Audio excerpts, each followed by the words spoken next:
మలయాళ కుట్టి నిత్య మీనన్ గురించి ఎంత చెప్పుకున్నా తక్కువే. చేసింది తక్కువ సినిమాలే అయినప్పటికీ అనతి కాలంలోనే తనకంటూ ప్రత్యేక గుర్తింపు దక్కించుకుంది. అలా మొదలైంది సినిమాతో కెరీర్ మొదలుపెట్టిన నిత్య మీనన్ తెలుగుతో పాటు తమిళంలో కూడా నటించి ఫుల్ పాపులారిటీ సంపాదించుకుంది. ఇటీవల జాతీయ ఉత్తమ నటిగా కూడా అవార్డు గెలుచుకుని చరిత్ర సృష్టించింది.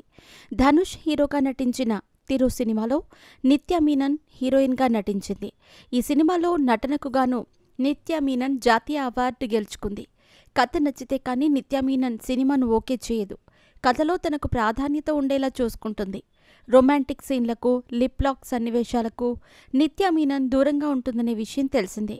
అలాంటి నిత్య మీనన్ ఓ సినిమాలో ఏకంగా లిప్ లాక్ చేసింది. అది కూడా ఓ అమ్మాయితో. బ్రీత్ ఇంటూ ది షాడోస్ అనే వెబ్ సిరీస్లో అభిషేక్ బచ్చన్, అమిత్ సాయినాథ్ మరియు నిత్య మీనన్ ప్రధాన పాత్రల్లో నటించారు. ఈ వెబ్ సిరీస్లో నిత్య మీనన్, శృతి బాప్నా మధ్య లిప్లాక్ సన్నివేశం ఉంది. ఈ సన్నివేశం విడుదలైన తర్వాత పెద్ద చర్చనీయాంశమైంది.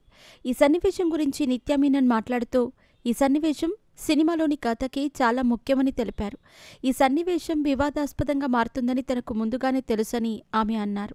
స్క్రిప్ట్లో అలాంటి సన్నివేశం అవసరమైతే భవిష్యత్తు సినిమాల్లో కూడా చేయటానికి నేను వెనుకాడనని నిత్య మీనన్ చెప్పుకొచ్చింది.